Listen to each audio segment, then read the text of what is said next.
بسم الله الرحمن الرحيم السلام عليكم ورحمة الله وبركاته اللهم صل على محمد وعلى آله وصحبه وسلم آمين يا الله استغفر الله. I begin in the name of Allah, the most gracious, the most merciful.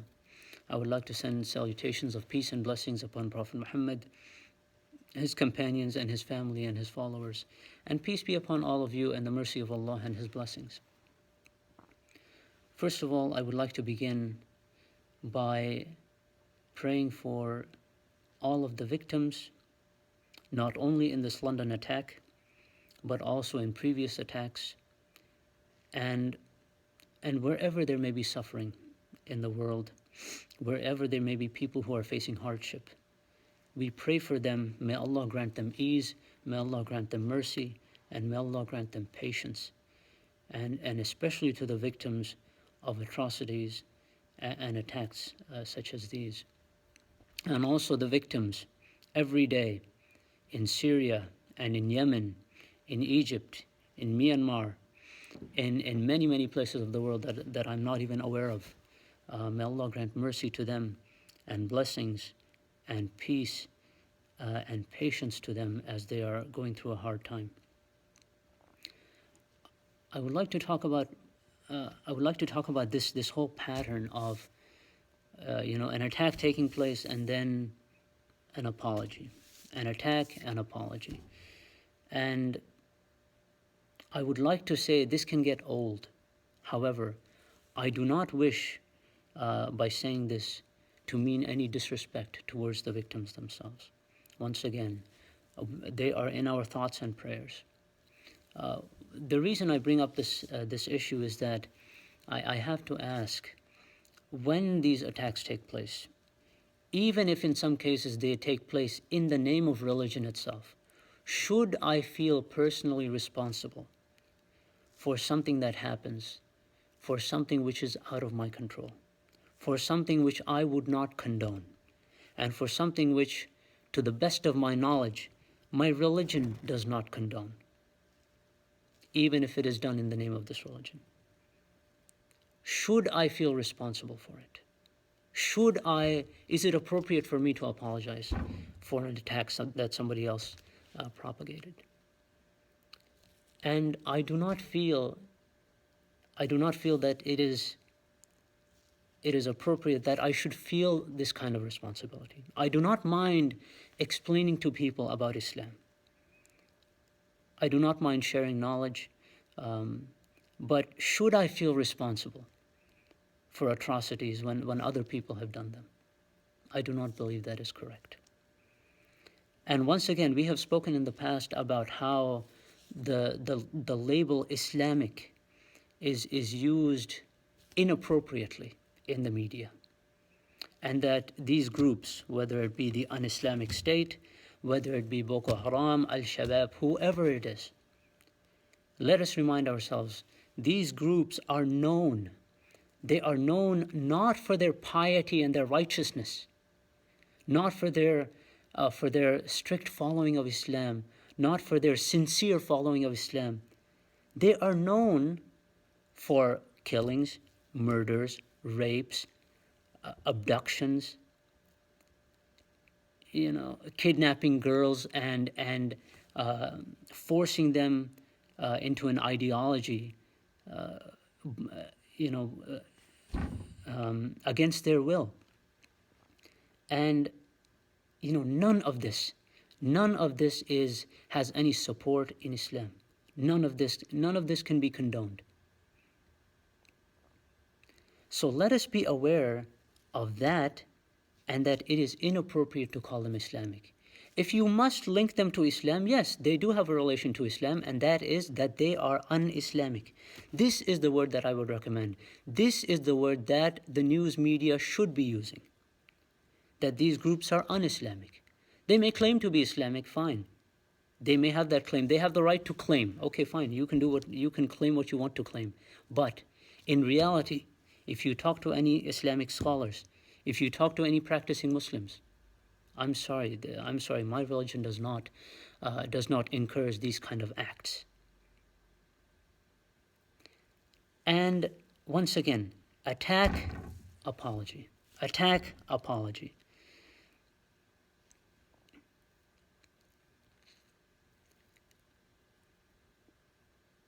I am not responsible for something that somebody else did, nor should I feel the responsibility for it. And if I look at it objectively, it is insulting. It is insulting to me as a Muslim. It is insulting to us as human beings. And it is insulting to the religion of Islam as a great religion that we should feel the need to apologize every time something like this happens. Because let us consider this. Let us close all of the scriptures. Let us imagine that no revelation exists. Do I really have to tell you that killing is bad? Do I really have to tell you that rape is bad? That incest is bad? These things are well understood by society at a very human level, that they are evil. Okay? So now let us add the scriptures and revelation and guidance from God. Okay? The purpose of this is to attain a higher level of piety and righteousness than is possible to figure out on your own. Okay? If you take away the guidance of God, okay, there is some level of good that you can achieve. But with revelation, with the example of the prophets, we see our true potential. They are the best among humanity. They are the cream of the crop. And so we see from them how we should live our lives. Okay, this is what religion teaches us.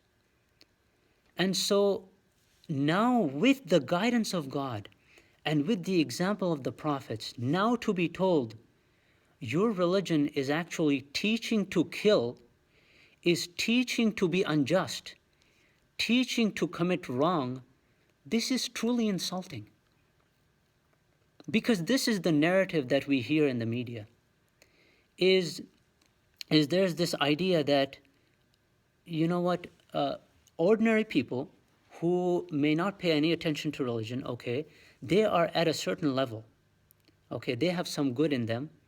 But those people who really immerse themselves in religion, maybe they are worse off. Maybe because they read their scriptures and they practice their religion and that they pray, maybe as a result of this, they are more prone to committing atrocities. They are more prone to being unjust and to committing these acts of rape and killings and murder. And I reject this narrative. This is stupid.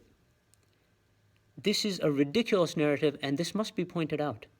And the thing is, if you hear this repeated over and over in the media, just as you hear Islamic over and over every time you hear these, it can really make an impact on you, whether you know it or not. You hear this enough, and it becomes reality for you. It changes your perception, and this is not fair. You cannot tell me that when I read in the Quran that to take a life unjustly, to take, and here there are no conditions here. Okay? There are no conditions here. It does not tell me, okay, if it's a believer, then the life matters. Or if it is somebody who does not believe in Islam, that this person's life does not matter. No. In this verse that I'm talking about here, there are absolutely no conditions. This famous verse which says that to take a life, it is as though to take the life of all of humanity. And if you save a life, it is as though you have saved all of humanity. Are you telling me because I read this in the Quran that I am now more prone to go and kill? This is stupid. This argument is utterly stupid. This must be pointed out. And there is a bias. There is a bias in the media, in Western media in particular, against religion and towards secularism. Okay, and I feel it. Even in the way that questions are phrased, I feel it. I feel in the media the narrative that today is the time of science and religion has no place in society. Religion is for those people who are backwards oriented, and those people who are actually smart, those people who are modern, they will believe in science over religion. This narrative exists in the media, as I mentioned, even in the questions that are asked. And I reject this notion. Science helps us to understand how things are functioning to the extent that those things are observable by us. Those things which are not observable by us, we have no idea. And religion fills a gap, a very critical gap, which is not yet a priority for science. On the issues of morality, of good and evil, on the issues of those thoughts which come to me, many of them good and also many of them evil. How am I to interpret these thoughts? Which of them should I follow? Which of them should I not follow? How do I decide? Religion helps me here greatly. I have lived as though I had no religion for over 30 years, and I am a witness to those things which I used to do habitually, and I did not think anything of them. I didn't think I was doing anything wrong. Now, with some knowledge of religion, okay, I ask myself, how could I ever have thought that this thing which I was doing was okay to do? It was so evil, and I had no idea. I had no idea. Now I realize. With religion, I realize. So don't tell me, because I read the Quran or I read the Bible, that I am more prone to committing these atrocities. This is utterly ridiculous. And I reject this notion. And I believe Muslims should not feel responsible for these things, even if it is done in their name. And the least that we can do is to speak up.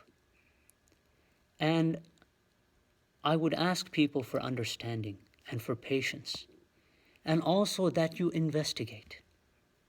Just because you heard something on the news, it does not make it true. Just because the way they phrased it, just because that is their understanding, even the journalists, that is their understanding of Islam. I'm sorry, but from what I have heard in the news, even if there are Muslims reporting about Islamic issues, I'm sorry, there are times when I think, are you kidding me? This, you cannot possibly think that Islam is like this.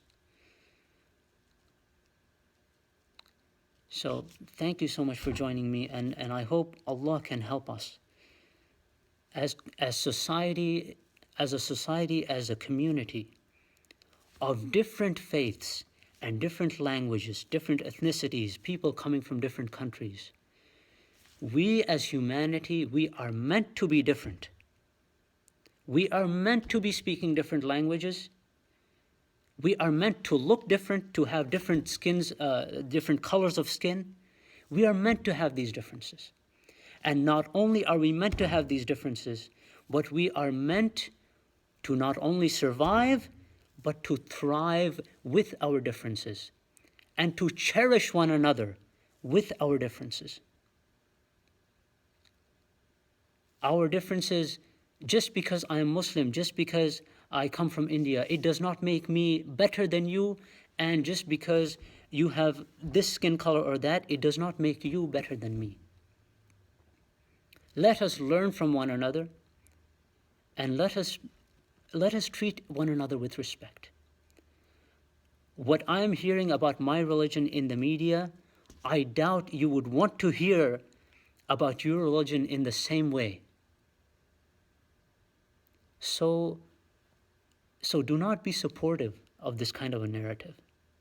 Thank you so much for joining me. Jazakumullahu khairan. May Allah bless you and may Allah reward you, and may Allah grant us understanding, and may Allah grant us peace and serenity, and may Allah grant us peace and security for us and our families.